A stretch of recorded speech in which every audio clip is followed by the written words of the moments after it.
नमस्कार दोस्तों, इस लाइव में आपका स्वागत है और एक बहुत ही इंटरेस्टिंग खबर आ रही है जिसके बारे में मैं इस लाइव में बात करने जा रहा हूँ और खबर ये है कि इंडिपेंडेंट फ़िल्म मेकर्स एक साथ आ गए हैं। 46 इंडिपेंडेंट फ़िल्म मेकर्स ने एक नोट पर सिग्नेचर किया है और जिसमें ये कहा है कि भाई मल्टीप्लेक्सों के खिलाफ अगर अभी हम आवाज़ नहीं उठाते हैं और अपनी बात नहीं रखते हैं, जिस तरह से मल्टीप्लेक्स हमसे भेदभाव करते हैं, इसके खिलाफ हम नहीं बोलते हैं, तो फिर आने वाले समय में हम खत्म हो जाएँगे।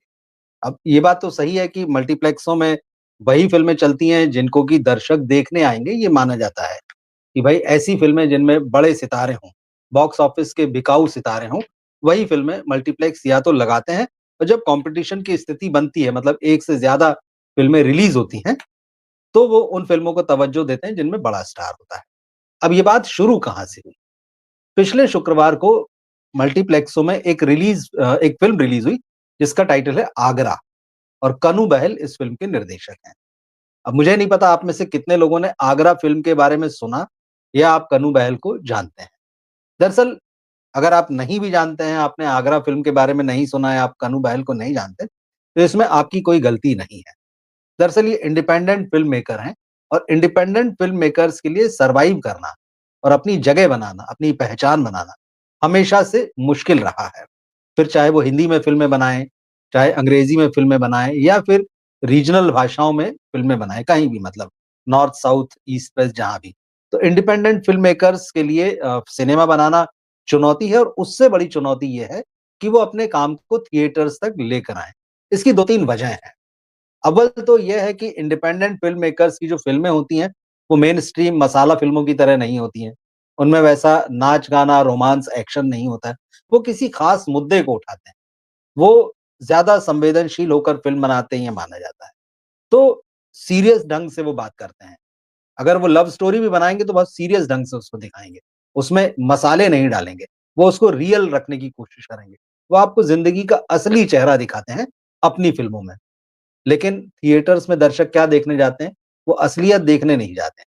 वो एक फैंटेसी की दुनिया को जीना चाहते हैं, अंधेरे में, मल्टीप्लेक्स के या हॉल के उस अंधेरे में बैठकर 2 घंटे, ढाई घंटे, 3 घंटे जो भी समय है। वो एक फैंटेसी देखना चाहते हैं जहाँ से वो उनकी अपनी रियलिटी है उससे एस्केप कर सकें। तो इंडिपेंडेंट फ़िल्मों की पहली ये बात है जो उन्हें आम दर्शकों से कनेक्ट नहीं करती। अब जब आम दर्शकों से कनेक्ट नहीं करती, उसे दर्शक देखने नहीं आते या मिनिमम दर्शक देखने आते हैं, तो स्वाभाविक है कि उससे पैसा नहीं आएगा मल्टीप्लेक्सों में जहाँ पर लगेगी। और मल्टीप्लेक्स सिर्फ़ इसलिए बने हैं, उनका असली उद्देश्य जो है वो पैसा बनाना है। बिज़नेस है, सिनेमा बिज़नेस है, हालाँकि सिनेमा आर्ट है, ये मैं मानता हूँ, बार-बार कहता हूँ। सिनेमा बेसिकली आर्ट है, उसके साथ में एक बिज़नेस पैरेलल चलता है और वो बिज़नेस और आर्ट जो है, वो एक गाड़ी के 2 पहिए हैं, जो सिनेमा को आगे बढ़ाते हैं। लेकिन इस वक़्त जो स्थिति हो चुकी, वो आप जानते हैं। तो ये सारा मामला जो है वो आगरा के साथ खड़ा हुआ। फ्राइडे को जब आगरा रिलीज़ हुई, ये फ़िल्म 2023 में बनी। कुछ इंटरनेशनल फेस्टिवल्स में इसको अवार्ड वगैरह मिले। इंटरनेशनली इस फ़िल्म के बारे में अच्छी-अच्छी बातें लिखी गई। ये I think Indo French production. अब इस इंडो फ्रेंच प्रोडक्शन में होता तो ये है कि भाई बाहर ये फ़िल्में चल जाती हैं। अब जैसे इंडो फ्रेंच है तो फ्रांस में, यूरोप में ये फ़िल्म चलेगी। वहाँ पे इसको डिस्ट्रीब्यूटर्स की अच्छी प्राइस भी मिल जाएगी, थिएटर्स में भी लग जाएगी, वहाँ का सिनेरियो अलग है। लेकिन इंडिया में और ख़ास तौर पर हिंदी में, ऐसी फ़िल्मों को थिएटर में जगह मिलना मुश्किल होती है। तो अब हुआ ये कि फ्राइडे को जब ये फ़िल्म लगी, तो इसको शो नहीं मिले। अब जब आपको शो नहीं मिले, आपको मिलेगा early morning show. Metro cities में सुबह 8 बजे का, 9 बजे का, 10 बजे का या फिर आपको वीकेंड्स में शो नहीं मिलेंगे क्योंकि वीकेंड्स में बड़ी फ़िल्में चलनी हैं। बड़ी फ़िल्मों से मतलब जो बॉलीवुड की मसाला फ़िल्में हैं, उस तरह की जो फ़िल्में चलती हैं जिनमें एक सो कॉल्ड स्टार चेहरा होता है, ये सो कॉल्ड बड़ी फ़िल्में होती हैं। तो जब आगरा को थिएटर्स में मल्टीप्लेक्स चेन्स में जगह नहीं मिली, तो कन्नू बहल ने सोशल मीडिया में लिखा कि भाई इस फ़िल्म को मल्टीप्लेक्स कह रहे हैं कि जो बड़ी फ़िल्में होती हैं, सो कॉल्ड बड़ी फ़िल्में, उनके मुकाबले इस फ़िल्म को जगह नहीं दी जा सकी। तो ये लड़ाई जो है उस दिन से शुरू हुई और अब आज ये आया है कि कन्नू बहल ने सोशल मीडिया पे 46 इंडिपेंडेंट फ़िल्म मेकर्स की एक राय ली है, एक नोट लिखा है कि भाई हमें मल्टीप्लेक्सेस के खिलाफ आवाज़ उठानी पड़ेगी और हमें अपना हिस्सा माँगना होगा, हमें अपनी डिमांड्स रखनी होगी नहीं तो हम आने वाले समय में खत्म हो जाएँगे। अब बात सही है जब आपने फ़िल्म बनाई और दर्शक तक ही नहीं पहुँची तो उसका मतलब क्या है? तो ये लड़ाई जो है अब इस तरह से छिड़ चुकी है। और सिर्फ़ मल्टीप्लेक्स नहीं, ओटीटी उन्होंने ओटीटी को भी इसमें घेरा है, क्योंकि अब ओटीटी का मामला वो वाला तो नहीं रह गया है, जो कोरोना के टाइम में शुरू हुआ था कि वो धड़ाधड़ फ़िल्में खरीद रहे थे, प्रोड्यूसर्स को और जो प्रोडक्शन कंपनीज़ या स्टूडियोज़ थे, उनको मुँह-मांगी रकम दे रहे थे, कि भाई ठीक है, आप तो हमको फ़िल्में दे जाओ। कॉम्पिटिशन भी था, इनको नया-नया जमना था उसमें। तो अब वो कॉम्पिटिशन वगैरह खत्म हो चुका है। अब वो जब कॉम्पिटिशन खत्म हो गया तो ओटीटीज़ ने क्या कर दिया है, फ़िल्म वालों से कहा कि भाई पहले आप जाइए, अपनी फ़िल्म थिएटर में चलाइए, कितना उसका बॉक्स ऑफिस होगा, उस हिसाब से हम फ़िल्म की प्राइस तय करेंगे। अब अगर इस बात को पैमाना मान लिया जाए, तो आप सोच लीजिए जिन इंडिपेंडेंट फ़िल्मों को थिएटर में जगह ही नहीं मिल रही, तो उनको ओटीटी प्राइस क्या देगा? कौड़ी के भाव या फिर ये होता है कमीशन पे, भई जितने व्यू आएँगे उस हिसाब से जो उसका व्यू टाइम रहेगा, उस हिसाब से आपको पैसा मिलेगा। अब ये सारी चीज़ें जो हैं फँस चुकी है। तो ओटीटी भी इंडिपेंडेंट सिनेमा को सपोर्ट नहीं कर रहा है और मल्टीप्लेक्स से तो ख़ैर पहले भी लोगों को उम्मीद नहीं थी, मगर अब तो और बुरी स्थिति आ चुकी है। ओटीटी जब आया था तो एक बात ज़रूर हुई थी कि थोड़ा-सा लोगों में उम्मीद बंधी थी कि अब ये जो स्टार सिस्टम है बॉलीवुड का या दूसरी लैंग्वेजेज़ में, ये टूटेगा या इसकी अपनी जगह होगी और ओटीटी के आने से जो इंडिपेंडेंट मेकर्स हैं, जो डिफरेंट टाइप का सिनेमा बनाते हैं, जिसका एक ऑडियंस है, छोटा-सा है, ये बात सही है, मगर उसका ऑडियंस है। तो ओटीटी कम से कम उसको अपने प्लेटफ़ॉर्म पर जगह देगा। लेकिन हमने ये देखा है पिछले 4-5 सालों में कि ओटीटी ने शुरुआत में भले ही थोड़ा बहुत ऐसी फ़िल्मों को जगह दी हो, लेकिन आखिरकार वो भी उसी चूहा दौड़ में शामिल हो गया, जिसको कि आप स्टारडम की रेस कहते हैं। उसको भी लगा कि नहीं हमको बड़े-बड़े हीरो चाहिए हैं, बड़े-बड़े डायरेक्टर चाहिए, बड़े प्रोडक्शन हाउस से सो कॉल्ड स्टूडियोज़ से जो है हम फ़िल्में बनवाएँगे, खरीदेंगे। अगर फ़िल्में बनाने का आइडिया है भी कि मान लीजिए ओटीटी चाहता है कि वो खुद फ़िल्म बनाए, तो वो स्टूडियोज़ को असाइन करता है, बड़े मेकर्स को साइन करता है। तो ये चीज़ें हमने अभी पिछले कुछ सालों में देखी। तो इंडिपेंडेंट फ़िल्मों के लिए कहीं जगह ही नहीं बची, ये बात साफ हो गया। उसी के खिलाफ जो है अब कन्नू बहल ने ये आवाज़ उठाई है। कन्नू बहल वैसे जैसे मैंने शुरू में कहा कि आप उनको जानते होंगे कि नहीं जानते होंगे इसमें आपकी गलती नहीं है क्योंकि वो एक अलग तरह का सिनेमा बनाते हैं। इससे पहले 2014 में आई थिंक उनकी एक फ़िल्म आई थी तितली और वो भी फेस्टिवल सर्किट में चली थी और उस वक़्त तो मुझे लगता है शायद आज से बेहतर स्थितियाँ थी उनके लिए क्योंकि तितली की चर्चा भी हो गई थी, लोगों ने उसको देखा भी था, मल्टीप्लेक्सेज़ में उसको थोड़े बहुत शो भी मिले थे, लोग गए थे देखने। मगर आप सोचिए उसके बाद में क्या हुआ?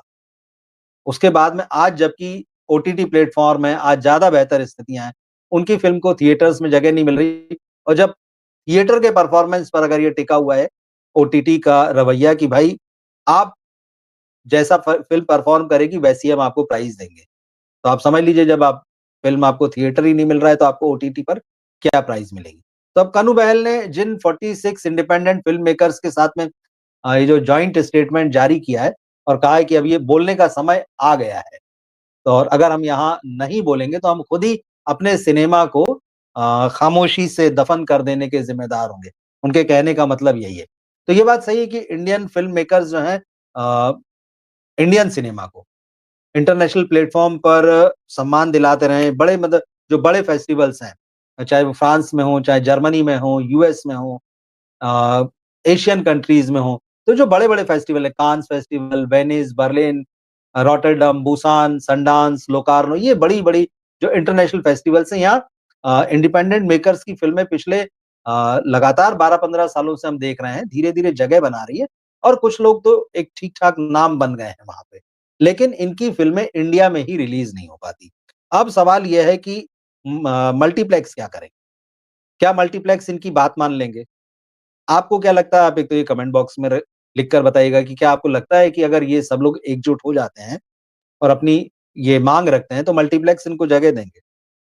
मल्टीप्लेक्स दरअसल जैसा मैंने कहा कि बिज़नेस के लिए आए हैं और बड़ा ढीठ रवैया है। ये मैं इसलिए कह रहा हूँ, क्योंकि ये कोई पहली बार नहीं है जब मल्टीप्लेक्सेज़ के खिलाफ इस तरह की आवाज़ उठी। ये ठीक है 46 फ़िल्म मेकर हैं, एक साथ आए हैं तो थोड़ा लगता है कि आवाज़ में दम हो सकता है। हो सकता है इसलिए कह रहा हूँ क्योंकि इसी लिस्ट में जिन 46 फ़िल्म मेकर्स की लिस्ट दी है कन्नू बहल ने, उसमें कई ऐसे भी नाम हैं, जो बॉलीवुड के नेपो किड्स के साथ में, बॉलीवुड के सो कॉल्ड बड़े प्रोड्यूसर्स के साथ में, बॉलीवुड के स्टार एक्टर्स के साथ में या तो काम कर चुके हैं या उनके पास तैयारी है, स्क्रिप्ट तैयार है कि भाई ये सुन लें, ये हमारे साथ फ़िल्म कर लें। तो उनकी निष्ठा पूरी तरह से एक इंडिपेंडेंट फ़िल्म मेकर की कैसे होगी? कैसे वो कन्नू बहल के साथ होंगे इस लड़ाई में? क्योंकि काम तो वो उधर ही करना चाहते हैं। सच्चाई यही है, कोई कितनी भी इंडिपेंडेंट फ़िल्म बनाए, कुछ भी बनाए, क्योंकि उसको मौका नहीं मिल पाता है, इसलिए वो इन लोगों के साथ काम नहीं कर पाता है। तो सच्चाई यही है, ये भले ही कड़वी लगे सुनने में मगर हकीकत है। तो अब ये एक लड़ाई तो जब ये लड़ाई चल रही है थिएटर्स के मल्टीप्लेक्सों के खिलाफ, क्या बॉलीवुड के बड़े स्टार, बड़े प्रोडक्शन हाउस इनको जगह देंगे मतलब इनकी लड़ाई में खड़े होंगे? आप सोचिए होम बाउंड जैसी फ़िल्म करण जौहर ने बनाई थोड़ा अपनी इमेज जो है पॉलिश करने के लिए कि भाई जिस तरह नेपोटिज़्म को वो बढ़ावा दे रहे हैं, जिस तरह का वो मसाला सिनेमा बनाते हैं जो लगातार पिट रहा है। और किसी ज़माने में तो कहते थे हमें इंटरनेशनल सिनेमा से क्या मतलब है, हमें इंटरनेशनल फेस्टिवल से क्या मतलब है। लेकिन इधर जब उनकी खूब खिंचाई हुई तो थोड़ा उन्होंने अपनी इमेज बदलने के लिए इस तरह का कुछ कारनामा किया और होम बाउंड बनाई। अब सोचिए होम बाउंड जैसी फ़िल्म जिसको करण जौहर बना रहे हैं, मल्टीप्लेक्सों में वो फ़िल्म तक नहीं चल सकती। उस फ़िल्म को अगर शो मिले भी तो कोई देखने नहीं गया, करण जौहर जैसा नाम होने के बावजूद। तो ऐसे में जबकि ये नाम जिनकी कोई पहचान नहीं है या सिर्फ़ इंटरनेशनल लेवल पर पहचान है या फिर बहुत थोड़े से लोग इन्हें जानते हैं और कितने लोग इनके कहने से इस लड़ाई में शामिल होंगे ये भी देखने वाली बात है। क्योंकि आम जनमानस जो है हिंदी सिनेमा का वो बॉलीवुड फ़िल्मों के लिए ये अलग बात है कि वहाँ पर सब कहते हैं कि अच्छा कंटेंट चाहिए। अब इसका ये मतलब कतई नहीं कि कंटेंट सिर्फ़ यही लोग देते हैं।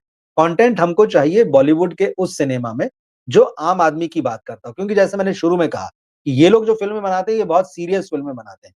या फिर वो इतनी बोल्ड होती हैं कि आप उसको फैमिली के साथ नहीं देख सकते हैं, थिएटर में नहीं देख सकते हैं। आगरा फ़िल्म का ही एग्ज़ाम्पल ले लीजिए। आगरा में बहुत सारे बोल्ड दृश्य हैं, ये मैं आपको बता दूँ।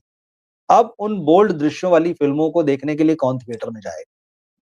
और बोल्ड मतलब काफ़ी बोल्ड है, न्यूडिटी है उसमें।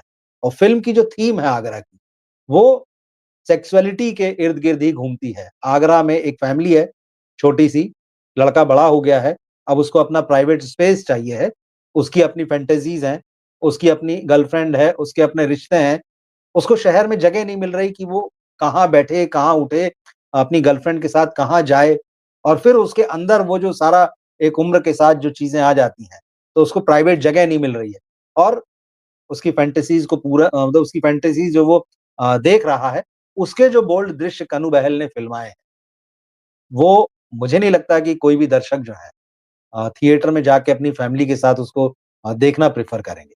तो इंडिपेंडेंट फ़िल्मों के साथ ये चैलेंज भी है। एक बोल्डनेस आती है एक इतना रियल आ जाता है कि कई बार आदमी उसको देखना ही नहीं चाहता है। क्योंकि थिएटर हमारे यहाँ पर मनोरंजन है अभी भी, एंटरटेनमेंट है सिनेमा। तो हम बॉलीवुड का जो सिनेमा है उसमें अच्छे एंटरटेनमेंट की डिमांड कर रहे हैं। लेकिन इसका ये मतलब नहीं कि ऐसी फ़िल्मों की बिल्कुल जगह नहीं। अब लड़ाई यहाँ पर जो है वो मल्टीप्लेक्सों पर ये अटैक है। अब मैं कह रहा हूँ कि क्या ये पहली बार ऐसा हुआ है? बिल्कुल नहीं। छुट-पुट आवाज़ें पहले भी आती रहीं और छुट-पुट छोड़िए जब 2 बड़ी फ़िल्में रिलीज़ होती हैं या 1 बड़ी और एक उससे थोड़ी छोटी रिलीज़ होती, तो भी हमने देखा है। दिवाली पर ही अभी फ़िल्म रिलीज़ हुई थी। एक तरफ थामा थी और दूसरी तरफ एक दीवाने की दीवानियत थी। थामा को ज़्यादा थिएटर मिल गए, एक दीवाने की दीवानियत को अ, जिस तरह से शो दिए जा रहे थे, लड़ना पड़ा उनको। तो वहाँ तो बड़ों-बड़ों की लड़ाई है। ऐसे में वो इंडिपेंडेंट फ़िल्म मेकर्स, जिनकी फ़िल्मों के बहुत ही मिनिमम दर्शक हैं, उनको कैसे यहाँ पर जगह मिलेगी, ये देखने और सोचने वाली बात रहेगी। बॉलीवुड के बड़े मेकर्स क्या इनके साथ खड़े होंगे? और खड़े होंगे तो क्यों खड़े होंगे? मल्टीप्लेक्सों पर सिर्फ यही नहीं, रीजनल फ़िल्मों का भी जो मामला है, उसमें भी आप देखिए मैं महाराष्ट्र में रहता हूँ। मराठी फ़िल्मों को मल्टीप्लेक्सों में जगह पाने के लिए कड़ा संघर्ष करना पड़ा और अभी भी कई बार वो जद्दोजहद हो जाती है। क्योंकि जैसी कोई बड़ी फ़िल्म आती है, तो रीजनल फ़िल्म कितनी अच्छी चल रही हो, ये लोग उसको हटा देते हैं या उसको प्राइम टाइम में शो नहीं देते हैं। तो मरा हमने यहाँ देखा है, महाराष्ट्र में बड़ी लड़ाई लड़ी, अब तो भी स्थितियाँ काफ़ी बेहतर है। गुजरात में ये स्थिति देखी गई। जो पड़ोसी राज्य है हमारा, महाराष्ट्र से लगा हुआ। तो रीजनल फ़िल्मों को भी लड़ना पड़ा है। अब इंडिपेंडेंट फ़िल्मों की जो समस्या है वो मैंने आपको बताई और पहली बार ऐसा लग रहा है कि ये लोग एकजुट हुए हैं। हालाँकि इंडिपेंडेंट सिनेमा को खड़ा करने में, इंडिपेंडेंट सिनेमा को बॉलीवुड से जोड़ने में अनुराग कश्यप का बड़ा हाथ रहा है। और बहुत सारे लोग जो हैं यहाँ पर जो हैं वो बहुत सारे उसमें कुछ ऐसे भी हैं जो अनुराग कश्यप के स्कूल से निकले हैं। लेकिन अब अनुराग कश्यप खुद जो हैं, वो बॉलीवुड से बाहर चले गए हैं, नाराज़गी में चले गए हैं। वो इन दोनों का मेल करना चाहते थे कि बॉलीवुड का सिनेमा और जिस तरह का इंडिपेंडेंट सिनेमा होता है, दोनों का कंटेंट जो है मिलकर बने, कोई बीच का रास्ता निकले। लेकिन ऐसा हो नहीं पाया तो वो नाराज़ हो गए, वो नाराज़ होकर उन्होंने बॉलीवुड छोड़ दिया। तो अब एक ये नई लड़ाई शुरू हुई है। अब इसमें इसमें सफलता तभी मिल सकती है इंडिपेंडेंट मेकर्स को, मुझे लगता है कि बॉलीवुड के बड़े नाम भी उनका साथ दें। लेकिन सवाल यही है कि वो क्यों साथ देंगे? क्योंकि उनका गणित, उनका हिसाब-किताब, उनकी सोच एकदम अलग है, कहीं कोई मेल नहीं खाती है। और डरते हैं, देखिए मेन स्ट्रीम सिनेमा के भी लोग ऐसे हैं, जो एक्सपेरिमेंट तो करना चाहते हैं। लेकिन वो नहीं करते हैं। उनको डर लगता है यार हमारी इमेज है उसका क्या होगा? कैसे हम जो है ऐसी फ़िल्मों में दर्शक हमको पसंद करेंगे कि नहीं करेंगे? तो ये उनको भी डर रहता है। तो अब चूँकि मार्केट में बने रहना है, तो फिर वो रिस्क नहीं लेते हैं, बिल्कुल नहीं लेते हैं। जैसे आपने पहले भी सुना होगा, मतलब पुराने ज़माने से है, एक समय में राज कपूर जो थे वो सत्यजीत रे साहब के साथ काम करना चाहते थे। लेकिन दोनों का स्कूल बिल्कुल डिफरेंट है, बात नहीं बनी। किसी समय अमिताभ बच्चन का भी मामला था कि वो भी सत्यजीत रे के साथ काम करना चाहते थे। नहीं, वॉइस वगैरह दी है एक आध फ़िल्म में उन्होंने। इसी तरह से मुज़फ़्फ़र अली जैसे डायरेक्टर, एक समय अमिताभ बच्चन उनकी जो बहुत फ़ेमस फ़िल्म है मुज़फ़्फ़र अली की, गमन, जिसमें बाद में फारूक शेख आए। तो अमिताभ ने उस फ़िल्म के लिए लगभग हाँ कह दिया था और वो चाहते थे करना, मगर फिर वो उन्होंने अपने कदम पीछे खींच लिए। यार ये इतना एक्सपेरिमेंटल सिनेमा या मेरी इमेज से डिफरेंट सिनेमा है, कहीं से मुझे नुकसान ना हो जाए। तो वो रिस्क नहीं लेना चाहे, फिर वो हट गए। उन्होंने बहुत मतलब हाँ कहने के बाद में थोड़ा लटकाया, 2-3 महीने लटकाया और फिर फाइनली धीरे से कहा कि मैं नहीं कर पाऊँगा। तो ऐसा नहीं है कि वो लोग रिस्क नहीं लेना चाहते हैं, मगर डरते हैं। उसकी वजह है, क्योंकि इस तरह का जो इंडिपेंडेंट सिनेमा होता है या जो रियलिटी के नज़दीक सिनेमा होता है, यहाँ जाने पर आम दर्शक आपको नहीं स्वीकारेगा, ये सबसे बड़ा डर होता है। और कोई भी इस रिस्क को नहीं लेना चाहता है कि उसके खाते में कोई फ्लॉप फ़िल्म जुड़ जाए। ऐसा नहीं है कि शाहरुख खान ऐसी फ़िल्मों में काम नहीं कर सकते हैं। शाहरुख खान थिएटर से आए, रंगमंच से आए। उन्होंने फ़िल्मों से पहले टेलीविज़न किया और टेलीविज़न से पहले वो दिल्ली में रंगमंच करते थे। तो थिएटर के आर्टिस्ट, तो ऐसा नहीं कि वो एक्टिंग नहीं कर सकते हैं ऐसी फ़िल्मों में, लेकिन उनको पता है कि मैं यहाँ काम करूँगा, तो वो फ़िल्म नुकसान में आएगी, वो मेरे खाते में नेगेटिव की तरह जुड़ेगी। आप याद कीजिए ज़ीरो उन्होंने कितना बड़ा रिस्क लिया था। एक बौने का किरदार निभाया था। वो फ़िल्म नहीं चली, फ्लॉप हो गई, 4-5 साल घर बैठे शाहरुख खान। तो रिस्क है। अब ऐसे में जबकि बड़े स्टार्स हैं, जो बॉलीवुड स्टार्स हैं, वो जमे हुए नामों के साथ रिस्क लेते हैं। मतलब मुज़फ़्फ़र अली जो है कोई छोटा नाम नहीं है, लेकिन अमिताभ ने काम नहीं किया। अ, शाहरुख खान ने जो रिस्क लिया था आनंद एल राय के साथ में, छोटा नाम नहीं है। मगर नहीं, फिर उन्होंने ज़ीरो के बाद में डंकी जैसी फ़िल्म भी की शाहरुख खान ने, राजकुमार हिरानी के साथ, बड़ा नाम है, मगर नहीं चली। कहीं न कहीं ये दर्शकों का भी है कि वो स्टार्स को, वो जिस तरीके से देखना चाहते हैं, वो वैसे ही देखते हैं। वो उसको एक्सपेरिमेंट करते हुए नहीं देखना चाहते हैं। इमरान हाशमी देख लीजिए, उन्होंने अपनी इमेज जो बदली या बदलने की कोशिश की, दर्शकों ने तो उनको एक ही इमेज में पसंद किया सीरियल के साथ। और उसके बाद जब उन्होंने उस इमेज को बदलने की कोशिश की, वो आज तक फ्लॉप चले आ रहे हैं। 13 साल में 19 फ़िल्में फ्लॉप दे चुके हैं वो। अभी उनकी हक जो है वो बॉक्स ऑफिस पर फ्लॉप हुई है। काम बहुत अच्छा किया। तो कहीं न कहीं ये एक पूरा खाँचे में बँटा हुआ मामला है। बॉलीवुड का जो सिनेमा है, वो एक ख़ास तरह का सिनेमा है। दर्शक के रूप में हम उसमें अच्छे कंटेंट की माँग करते हैं, डिमांड करते हैं कि भाई यहाँ पर थोड़ी रियलिटी आए, सारा ही हवा-हवाई ना हो जाए। अच्छी कहानियाँ आएँ, सच के करीब कहानियाँ आएँ।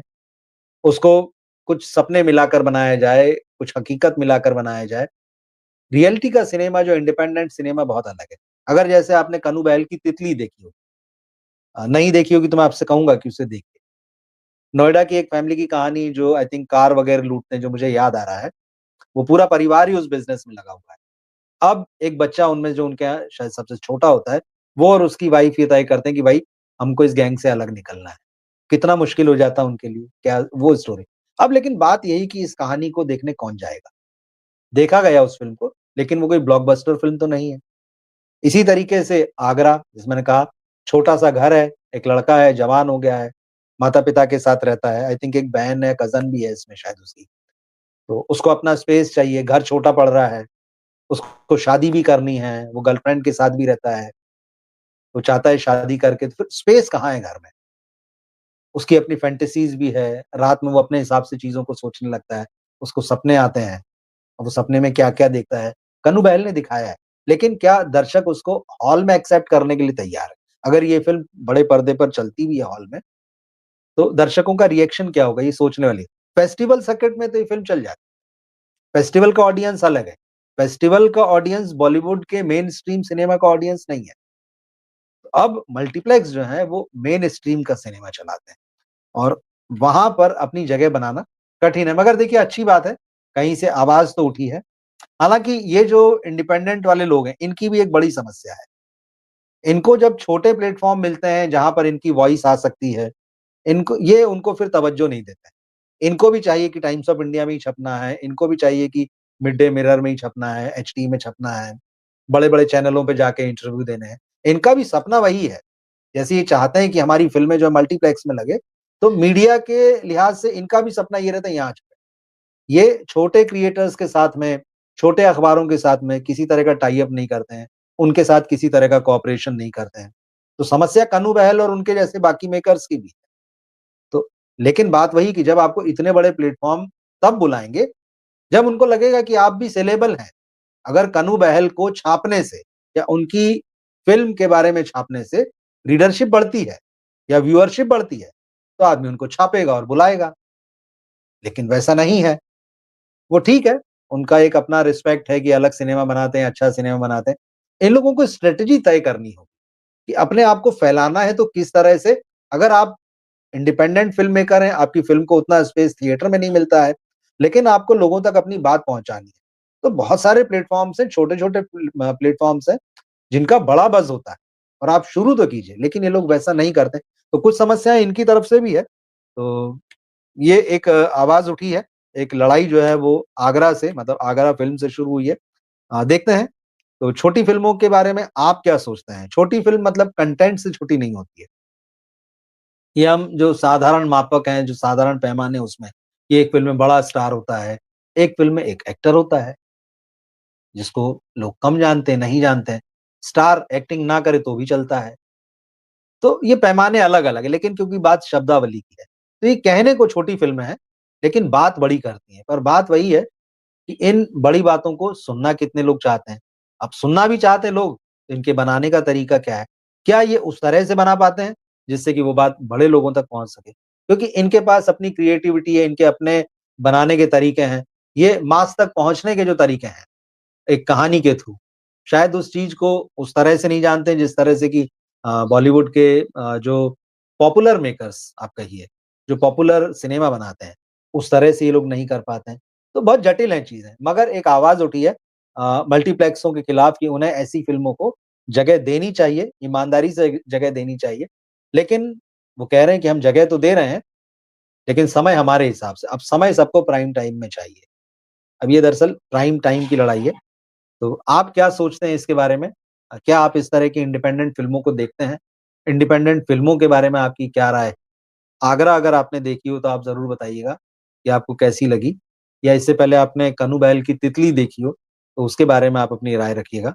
और बॉलीवुड को क्या इस लड़ाई में बॉलीवुड से मेरा मतलब जो पॉपुलर मेकर्स हैं, एक्टर्स हैं, उनको इस लड़ाई में साथ देना चाहिए इंडिपेंडेंट मेकर्स का? ये तमाम बातें हैं, बहुत सारे सवाल हैं। तो आप जो आपको ठीक लगे, जो सवाल आपके मन में आए या जो सवाल मैंने उठाए, उनके जवाब आपके मन में आए, कमेंट बॉक्स में ज़रूर लिखिएगा और इस वीडियो को ज़्यादा से ज़्यादा लोगों तक शेयर करने में और इसको आगे पहुँचने में हमारी मदद कीजिएगा। मिलते हैं फिर हम अगली वीडियो में, किसी लाइव में। नमस्कार, गुड नाइट।